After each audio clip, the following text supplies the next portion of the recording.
Welcome to Aditya Maurya YouTube channel story underscore. कहानी के लिए 100 लाइक और 50 सब्सक्राइब का टारगेट रहेगा। अगले कहानी स्टोरी पेन के लिए ज़्यादा से ज़्यादा वीडियो को लाइक और चैनल को सब्सक्राइब कैरन प्लीज़। 37 रोमांस कर रहा हूँ। अनाया, अगर मैं नहीं आता तो तुम खुद को उन लोगों को इस तरह से मारने पीटने और अब्यूज़ करने दोगी। वर्चस्व की आवाज़ अनाया के कानों से होती हुई इलेक्ट्रिक करंट की तरह उसकी पूरी बॉडी में दौड़ गई। उसे सचमुच यकीन नहीं हो रहा था कि वर्चस्व यहाँ सिर्फ उसके लिए आया था। इससे पहले कि अनाया कुछ भी समझ पाती, वर्चस्व की आवाज़ फिर उसके कानों में पड़ी। गौरव कौन है? अनाया उदासी से बोली। गौरव मेरा छोटा भाई है, वह बीमार है और हॉस्पिटल में एडमिट है। रॉय फैमिली की एक नाजायज़ बेटी और उसका छोटा भाई, जिन्हें डराया धमकाया जा रहा था, मजबूर किया जा रहा था, और इस बात की जानकारी किसी को भी नहीं थी। वर्चस्व ने अनाया की तरफ देखा और कुछ सेकंड तक देखता ही रहा। कुछ सेकंड अनाया ने अपनी पलकें झपकाई, लेकिन फिर उसने अपना सिर नीचे कर लिया। अनाया ने देखा कि वर्चस्व उसके करीब आ रहा है। इससे पहले कि अनाया कुछ भी सोच पाती, वर्चस्व का हाथ उसकी कमर के पास था। उसे अपने ऊपर झुका हुआ देखकर अनाया की सांस ही अटक गई। वो लड़खड़ाती आवाज में बोली, क्या कर रहे हैं आप? वर्चस्व ने उसकी बात का कोई रिस्पॉन्स नहीं किया। उसे अपने करीब आते देख अनाया ने जोर से अपनी आंखें बंद कर लीं। वर्चस्व की बॉडी से निकलने वाली हीट और उसके जेन्स परफ्यूम की स्ट्रांग एल्कोहलिक फ्रेग्रेंस अनाया की सांसों के साथ उसकी नाक में घुस रही थी। उसका दिल रॉकेट की स्पीड से धड़कने लगा। उसने अपनी ड्रेस को कसकर अपनी मुट्ठियों में पकड़ लिया था। वर्चस्व पता नहीं अब उसके साथ क्या करने वाला है, इस ख्याल से ही अनाया ने अपनी सांस रोक ली। चटाक की आवाज़ अनाया के कानों में पड़ी और उसने फौरन अपनी आंखें खोल दी। वर्चस्व ड्राइविंग सीट पर जाकर बैठ गया था और इस वक्त अनाया को ही देख रहा था। ओह, सीट बेल्ट लगा रहे थे, अनाया धीरे से फुसफुसाते हुए बोली और उसने अपनी होल्ड की हुई सांस बाहर छोड़ दी। अनाया की आवाज़ बहुत धीमी थी, लेकिन फिर भी उसकी आवाज़ वर्चस्व के कानों तक पहुंच गई थी। तुम्हें क्या लगा रोमांस कर रहा हूं? उसने अन की तरफ देखते हुए कहा। उसकी आंखों में शरारत और आवाज़ में मजाक साफ झलक रहा था। वैसे रोमांस करने का भी हक है मुझे, बट डोंट वरी, जबरदस्ती कुछ नहीं करूंगा, उसने एरोगेंट तरीके से कहा और कार के एक्सीलेटर पर पैर रख दिया। कार सड़कों पर दौड़ने लगी। अनाया का फेस शर्म से लाल हो गया। उसने विंडो ग्लास की तरफ सिर टर्न किया और बाहर देखने लगी। ओह, मुझे क्या लगा? मुझे लगा तुम डोर ओपन करके मुझे कार से बाहर निकाल दोगे, या फिर मुझे किस करोगे।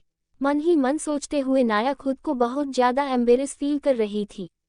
अनाया ने बहुत सारी मिस मूवीज और सीरियल में देखा था, लड़के इस तरह की सिचुएशन का फुल एडवांटेज लेने की कोशिश करते हैं। लड़कियों को किस करना, उनके साथ फ्लर्ट करना और भी ना जाने क्या क्या, और कई बार लड़कियों के साथ मजाक भी करते हैं। कार का डोर ओपन करके उन्हें कार से बाहर निकाल देते हैं। लेकिन यहाँ तो कोई भी सिचुएशन हो, प्यार हो या मजा का, वर्चस्व के साथ तो दोनों ही पॉसिबल नहीं थे। सोचते हुए अमाया ने अपना दिमाग झटका। हालांकि एक पल के लिए उसने भी यही सोचा था कि वर्चस्व उसे किस करने की कोशिश कर रहा था। वर्चस्व भले ही ऐसा चाहता भी हो, लेकिन अनाया को अपनी लिमिटेशंस पता थी। वो ऐसा कुछ नहीं करना चाहती थी, और फिर वो वर्चस्व को बहकाने का इल्जाम अपने सिर नहीं ले सकती थी। हालांकि ऐसा भी नहीं था कि उसे प्यार में विश्वास नहीं था, लेकिन उसकी जिंदगी ने उसे बहुत सारे लेसन दिए थे, और सबसे बड़ा लेसन ये था कि मर्दों को सिर्फ बॉडी में इंटरेस्ट होता है। यही लेसन अनाया ने अपनी माँ की लाइफ से सीखा था। एक मर्द ने अपनी अस्त के लिए उसकी माँ के साथ रिलेशन बनाए और 2 बच्चे पैदा करके उन बच्चों की जिंदगी बर्बाद कर दी। दूसरा लेसन उसे खुद की लाइफ ने दिया था, जहाँ वैभव ने नताशा के साथ फिजिकल रिलेशन बनाने के लिए अनाया के प्यार, विश्वास और फीलिंग्स की बज्जियाँ उड़ा दी थी। अनाया को प्यार से कोई प्रॉब्लम नहीं थी, लेकिन कम से कम अब वो किसी को भी अपनी फीलिंग्स के साथ खेलने का मौका नहीं देना चाहती थी।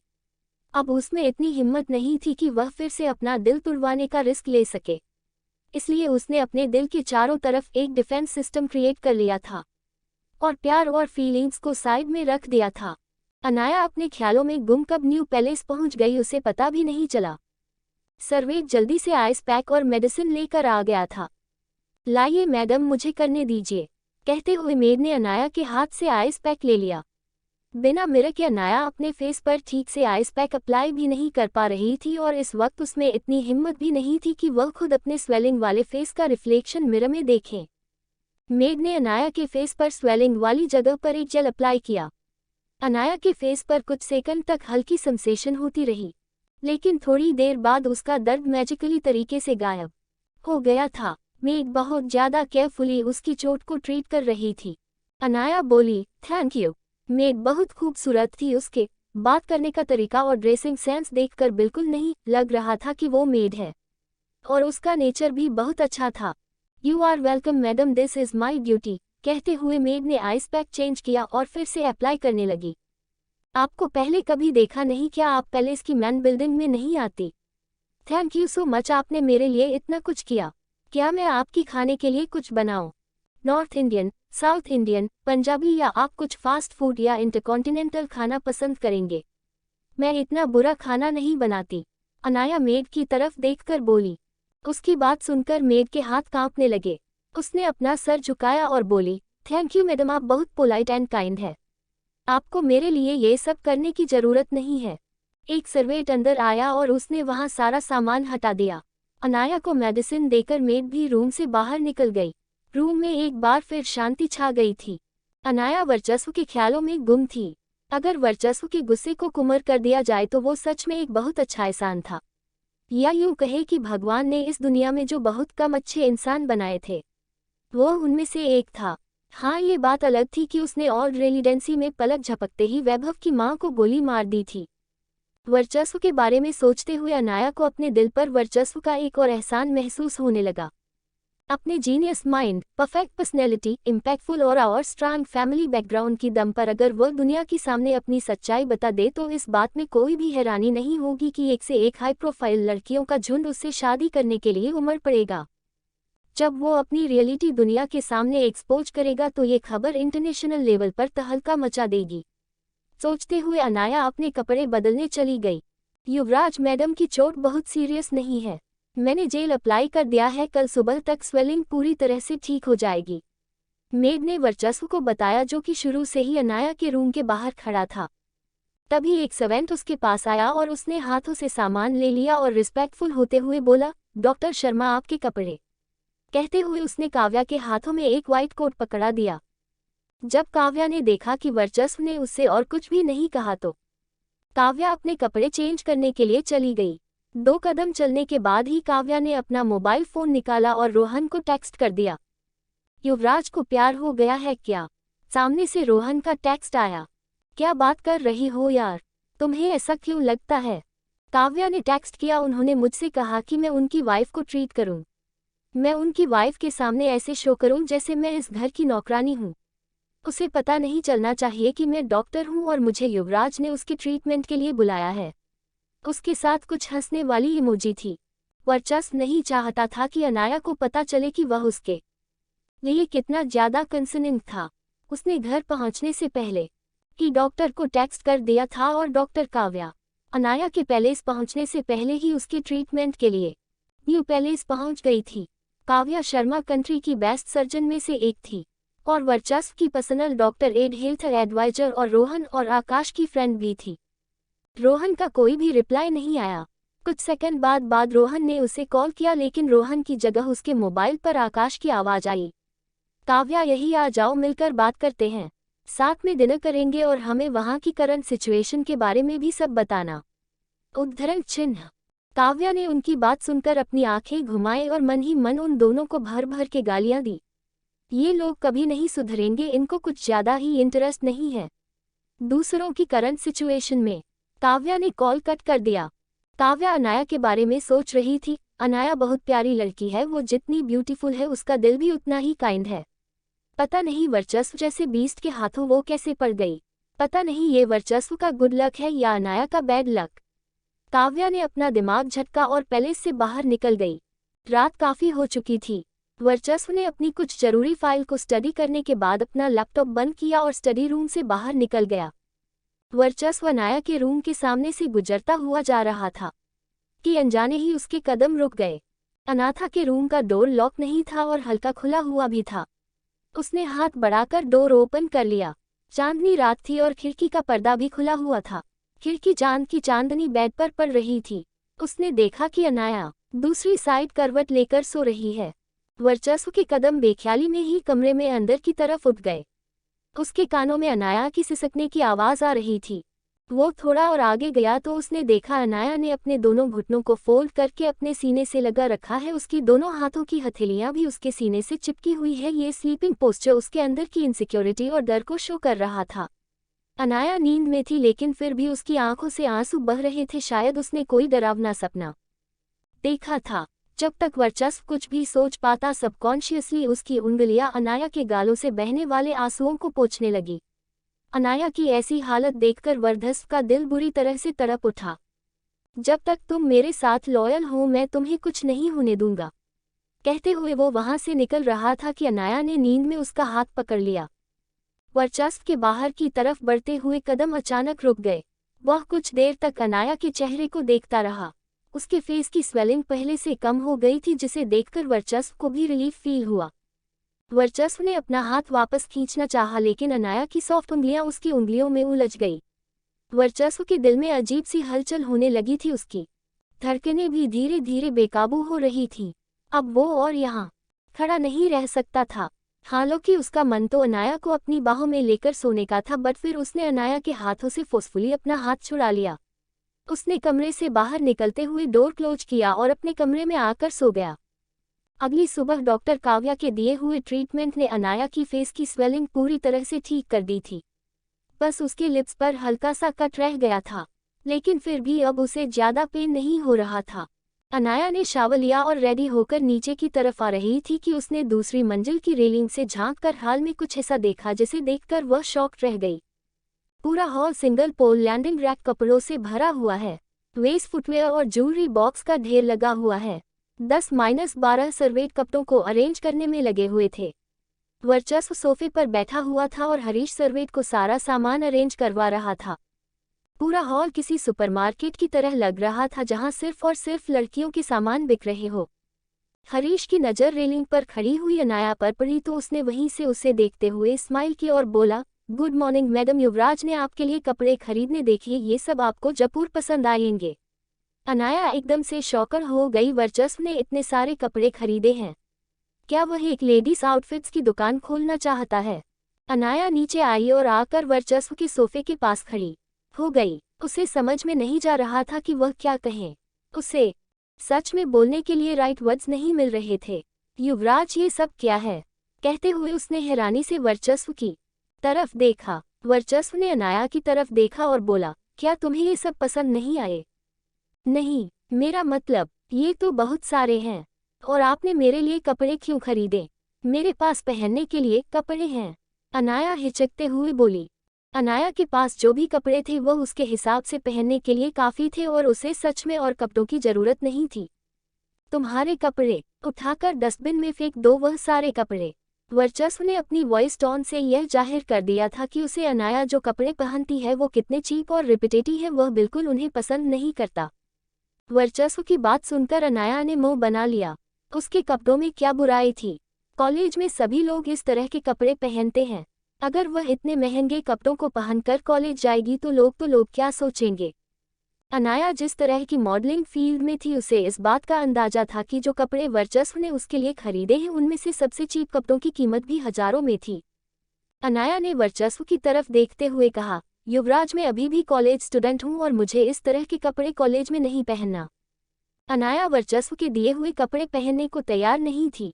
वर्चस्व के पास कपड़े खरीदने के लिए भले ही पैसे हो, लेकिन अनाया के पास इतने महंगे कपड़े पहनने के लिए पैसे नहीं थे। वह वर्चस्व का कुछ भी एहसान नहीं लेना चाहती थी, क्योंकि उसकी शादी सिर्फ एक मजबूरी थी और वह दोनों एक दूसरे को हस्बैंड वाइफ भी नहीं मानते थे।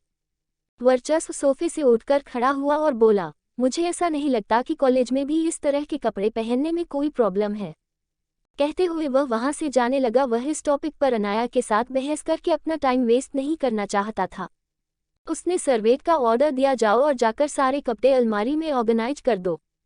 अनाया ने मन ही मन सोचा, ये तुम्हारे दिया गिफ्ट है, मैं ये कपड़े नहीं पहनने वाली। वर्चस्व पलटा और अपनी आंखें छोटा करके उसने अनाया को देखा, जैसे वो उसका माइंड रीड कर सकता हो और उसे पता हो कि अनाया के दिमाग में क्या चल रहा है। 48 तुमने पैसों के लिए शादी की। वर्चस्व अनाया की तरफ पलटा, उसने एक नज़र अनाया पर डाली, जैसे कि वह उसका दिमाग रीड कर सकता हो। उसने कहा, मेरे लिए डेली इन कपड़ों में डिफरेंट कपड़े पहनना है, और एक बार पहने हुए कपड़े दोबारा रिपीट मत करना।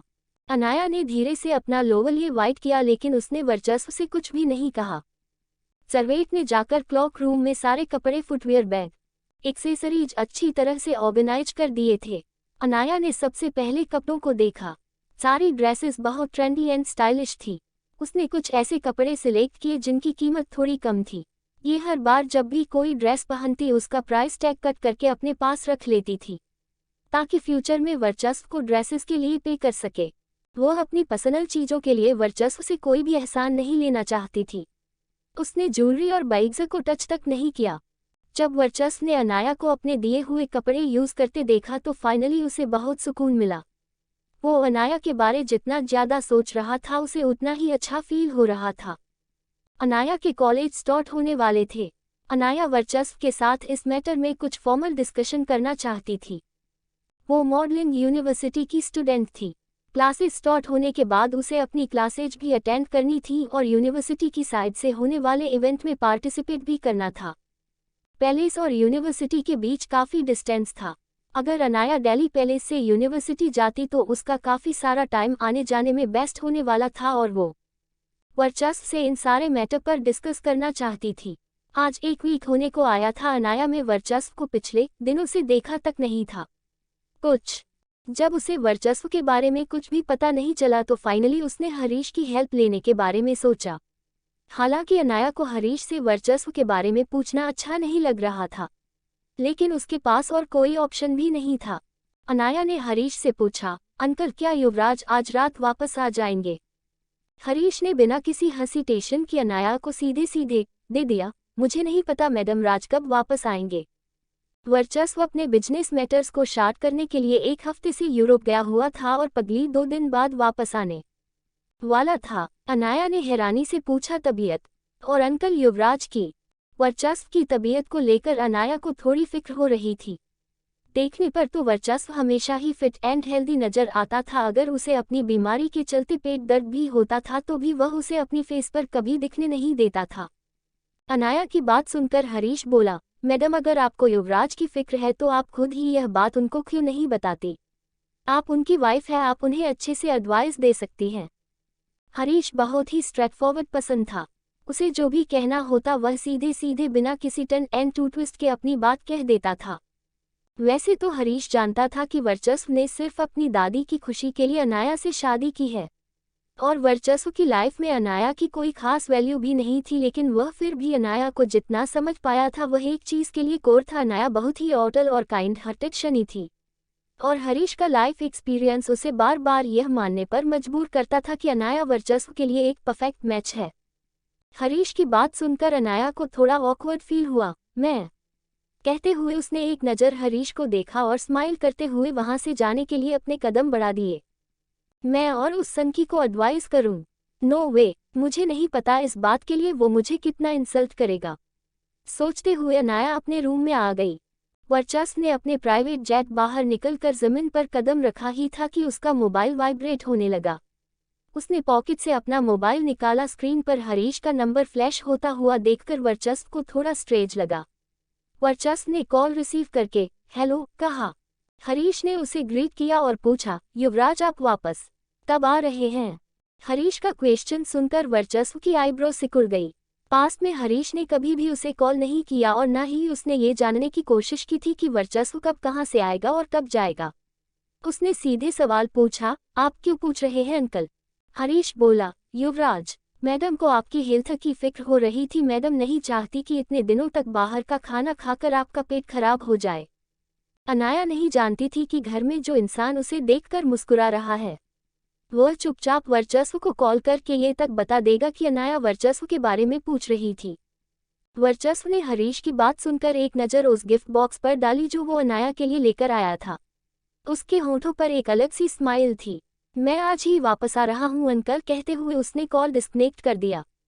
वर्चस्व के ख्यालों में अनाया का चेहरा घूमने लगा। वर्चस्व जब भी अनाया के करीब होता और उसकी आंखों में देखता तो अनाया की पलकें किस कदर फड़फड़ाती हैं।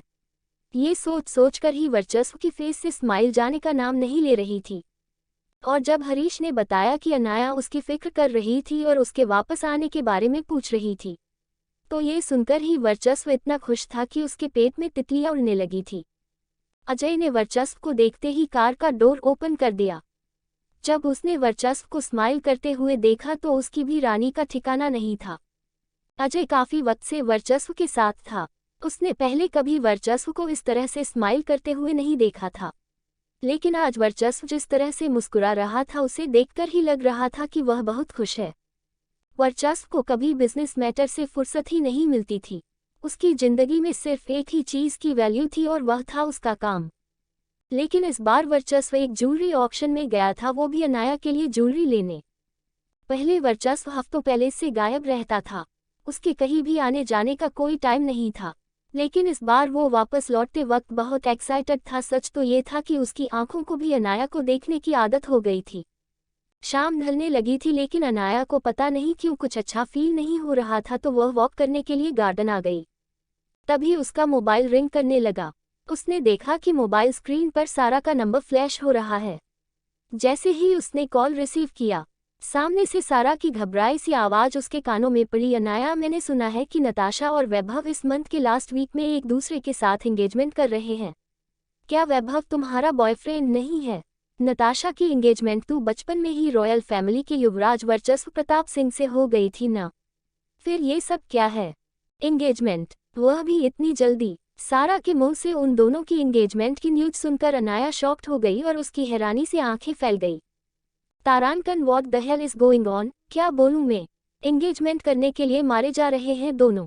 अनाया हताश होकर बोली। सारा ने फोन पर अनाया की आवाज सुनकर ही फील किया कि अनाया किस कदर टेंशन में है। उसने अनाया को समझाते हुए कहा, अनाया रिलैक्स और मुझे सारी स्टोरी बता, मैं वापस आने तक वेट नहीं कर सकती। मुझे अभी जानना है सब कुछ। अनाया ने कुछ भी नहीं कहा। फोन पर सिर्फ अनाया की हताश निराश सांसों की आवाज आ रही थी। सारा बहुत खूबसूरत और जेंटल थी, लेकिन साथ ही साथ वह बहुत ज्यादा प्रोटेक्टिव भी थी। उसे बहुत गुस्सा आ रहा था। वह अनाया पर झल्लाते हुए बोली, उस नताशा ने तुमसे तुम्हारा बॉयफ्रेंड छीन लिया और वह नताशा बचपन से अपने आप को युवराज की मंगेतर बताती रही, और जब उसका एक्सीडेंट हो गया, वह बदसूरत हो गया, बीमार हो गया, तो उसने तुम्हारी शादी उससे करवा दी। How can you do this? सारा इतने गुस्से में थी कि उसका गुस्सा देखकर अनाया भी डर गई। अनाया बोली, इतना गुस्सा मत करो सारा, सब भूल जाओ, जाने दो, जो कुछ भी होना था हो गया, और वैभव वैसे भी मेरे साथ लॉयल नहीं था। सारा थोड़ी शांत हुई और बोली, अनाया मुझे सब बताओ, मुझे जानना है तुमने ये सब क्यों किया। मैं लौट के आने तक का इंतजार नहीं कर सकती।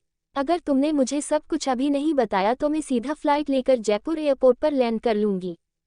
अनाया इस वक्त खुद को बहुत ज्यादा हेल्पलेस फील कर रही थी। थैंकफुली सारा इस वक्त कंट्री में नहीं थी, वरना वो वैभव और नताशा को पीटने उनके घर पहुंच जाती। अनाया ने गहरी सांस ली और दुखी होकर बोली, वर्चस्व से मेरी शादी हो चुकी है सारा, और मैं अभी उसके पैलेस में रहती हूँ। अब इस टॉपिक पर बात करने का कोई फायदा नहीं है। हाँ, ये सच है कि मैं वैभव से प्यार करती थी, लेकिन अब वह नताशा कार बनने वाला है। हाँ, ये सच है कि अनाया को वैभव से प्यार था, लेकिन अपने भाई की जिंदगी से ज्यादा नहीं। सारा पैनिक होकर बोली, लेकिन तुम वर्चस्व से शादी करने के लिए क्यों एग्री हुई? अनाया अनाया का दिल दर्द से तड़प रहा था। वो निढाल होकर गार्डन में बनी बेंच पर धम से बैठ गई। अनाया अपने भाई की जान बचाने के लिए कुछ नहीं कर सकती थी। यदि वो ये शादी नहीं करती तो रॉय फैमिली उसके भाई के इलाज पर पैसे खर्च नहीं करती। उसने अपना सिर पकड़ लिया और उदास होकर बोली, पैसों के लिए? मैंने पैसों के लिए वर्चस्व से शादी की? मेरे पास और कोई ऑप्शन नहीं। तो यह है तुम्हारी रियलिटी, तुमने मुझसे पैसों के लिए शादी की। ग्रेट। इससे पहले अनाया की बात पूरी हो पाती, वर्चस्व की गुस्से भरी आवाज उसके कानों में पड़ी। उसकी आवाज सुनकर अनाया के दिल पर तो जैसे बिजली ही गिर पड़ी। उसने फौरन कॉल डिस्कनेक्ट कर दिया। उसने पलटकर वर्चस्व को देखा, जो कि अनाया के पीछे ही खड़ा था। उसने ग्रे कलर का बिजनेस सूट पहन रखा था। उसे देखकर ही लग रहा था कि वो किसी बिजनेस मीटिंग से लौटा है। सनलाइट में उसका हैंडसम सा फेस और भी ज्यादा ब्राइट लग रहा था, लेकिन उसकी आंखें गुस्से से लाल हो रही थी और वो कहर भरी नजरों से अनाया को ही देख रहा था। युवराज, आप यहाँ कब से हैं? अनाया मुश्किल से हकलाते हुए कह पाई। उसने वर्चस्व को नहीं देखा था कि वो उसके पीछे खड़ा है। वर्चस्व बेंच के पास खड़ा होकर अनाया की बातें सुन रहा था। वर्चस्व के दिमाग में शुरू से यह बात थी कि अनाया ने नताशा की जगह पर उससे शादी क्यों की और आज उसे अपने इस सवाल का जवाब अगाया के मुंह से ही मिल गया था। अनाया ने पैसों के लिए वर्चस्व से शादी की थी, यह सुनते ही वर्चस्व का गुस्से से खून खोल गया। कहाँ तो वर्चस्व सोच रहा था कि अनाया उसे याद कर रही होगी। वो बहुत खुश था और खुशी खुशी अनाया के लिए गिफ्ट लेकर आया था, लेकिन उसने ये सोचा नहीं था कि वापस आकर उसे ये सब सुनने को मिलेगा। वर्चस्व ने अनाया के लिए लाया हुआ गिफ्ट बॉक्स गुस्से में बहुत दूर फेंक दिया था। वर्धस्य ने अपने कदम अनाया की तरफ बढ़ाए और कोल्ड वॉयस में उसकी आंखों में देखते हुए बोला, बस जब से तुम अपने एक्स बॉयफ्रेंड और अपनी बड़ी बहन के रिलेशनशिप का रोना रो रही थी। वर्चस्व की बात सुनकर अनाया के चेहरे का रंग उड़ गया। वर्चस्व उसके करीब आया और उसने आकर अनाया की चिन को पकड़ लिया। वर्चस्व की आंखें गुस्से से दहक रही थीं। उसका फेस बिल्कुल एक्सप्रेशन लेस था। उसने अनाया की चिन को इतनी जोर से पकड़ रखा था कि अनाया के चेहरे में उसकी उंगलियां चुभने से उसे दर्द हो रहा था। तो तुम मुझे पसंद नहीं करती, तुम अब भी वैभव को पसंद करती हो, कहते हाय वर्चस्व के चेहरे पर हल्की सी स्माइल आ गई। अनाया को उसका स्माइल करता हुआ फेस उसके एक्सप्रेशन लेस फेस से भी ज्यादा डरावना लग रहा था। जब वर्चस्व को ये पता चला कि अनाया उसका कोई भी एहसान नहीं लेना चाहती, वो उसे शिड्यूस करने की कोशिश भी नहीं कर रही है, तो उसे लगा कि वह एक अच्छी लड़की है। लेकिन अब उसे पता चला कि यह सब वह सिर्फ इसलिए कर रही थी क्योंकि अभी भी वह उस बेवकूफ़ वैभव को प्यार करती थी। तो तुमने मुझसे पैसों के लिए मुझसे शादी की? वर्चस्व की बात सुनकर उसकी पूरी बॉडी में डर की एक लहर दौड़ गई। इस वक्त उसे अपने सामने खड़ा वर्चस्व मौत की तरह नजर आ रहा था। अनाया वर्चस्व के हाथों से अपना चेहरा छुड़ाना चाहती थी, लेकिन वह ऐसा नहीं कर सकी। वर्चस्व ने अनाया का चेहरा हल्का सा और ऊपर उठाया और बोला, क्या तुम्हें पैसों की इतनी ज्यादा जरूरत है? वर्चस्व सच में अनाया की केयर करना चाहता था, उसकी सारी प्रॉब्लम दूर करना चाहता था, उसे एक कंफर्टेबल लाइफ देना चाहता था। वह अब वर्चस्व को अपनी ये सारी फीलिंग मजाक से ज्यादा कुछ नहीं लग रही थी। वो क्या करे ऐसी लड़की का जिसके दिल में कोई दूसरा मर्द रहता हो। वर्चस्व में अनाया को चिन पकड़कर पीछे की तरफ धकेला और चीखते हुए बोला, मैं कुछ पूछ रहा हूँ, tell me the truth. Anaya ने उसकी आंखों में देखा और वो भी चीखते हुए बोली, हाँ, मुझे पैसों की जरूरत थी। अनाया जानती थी कि वर्चस्व उसे जानबूझकर इंसल्ट करने की कोशिश कर रहा है। स्पेशली उसने वैभव का नाम अनाया को तकलीफ पहुंचाने के लिए ही लिया था। अनाया ने गहरी सांस भरी और फिर बोली, युवराज, लोग पैसे के लिए बहुत कुछ करते हैं और शादी उनमें से सबसे ज्यादा कॉमन चीज है। अनाया की बात सुनकर वर्चस्व के चेहरे पर एक स्माइल आ गई जिसमें सार्कास्म साफ साफ झलक रहा था। उसके करीब आया और उसके ऊपर झुकते हुए बोला, कमाने का सबसे इजी तरीका क्या है? पैसा। वर्चस्व के इस तरह अपने ऊपर झुकने से अनाया एकदम से पैनिक हो गई। वर्चस्व उसके इतने करीब था कि उसके अल्कोहलिक परफ्यूम में मिली जुली सिगरेट की स्मेल अनाया की नाक में घुस रही थी। वर्चस्व ने देखा कि उसके करीब आते ही अनाया की पलकें फड़फड़ाने लगी। उसका गोरा सा चेहरा लाल हो रहा था। वो डर और गुस्से से ठीक से सांस भी नहीं ले पा रही थी। अचानक वर्चस्व ने उसकी कमर में हाथ डालकर एक झटके से उसे अपने करीब खींच लिया। वर्चस्व की सांसें अनाया की सांसों से टकराने लगी। इस वक्त अनाया का दिल इतनी जोर से धड़क रहा था कि वर्चस्व उसकी धड़कनों को अपने सीने पर महसूस कर पा रहा। वर्चस्व ने अपना गाल अनाया के गाल पर सहलाया। उसकी बियर्ड अनाया के सॉफ्ट से गाल पर चुभ रही थी। वो वर्चस्व को खुद से दूर धकेलना चाहती थी, उसकी पकड़ से छूटकर भागना चाहती थी, लेकिन वर्चस्व ने उसे पूरी तरह कंट्रोल किया हुआ था। भागना तो दूर, वो हिल भी नहीं पा रही थी। अनाया को बहुत अनकंफर्टेबल फील हो रहा था। वर्चस्व ने अपने होंठ अनाया की नेक पर रखे और चूमते हुए उसके कान के पास जाकर धीरे से बोला, स्लीप विद मी। वर्चस्व के वर्ड्स अनाया के कानों में पिघली तरह उतर गए। उसका माइक ब्लैक हो गया था। हुए शीशे की। वर्चस्व फिर बोला, just do it, I will give you money, how much you want. Anaya का गुस्से से खून खौल गया। वो उससे छूटने के लिए बुरी तरह स्ट्रगल करते हुए चीखी, वर्चस्व, तुम बहुत घटिया इंसान हो। अनाया इसी वक्त वर्चस्व को थप्पड़ मारना चाहती थी। क्या गलत समझ लेगा वर्चस्व अनाथा को आधी अधूरी बात सुनकर ही? कैसे डील करेगी अनाया वर्चस्व के गुस्से से?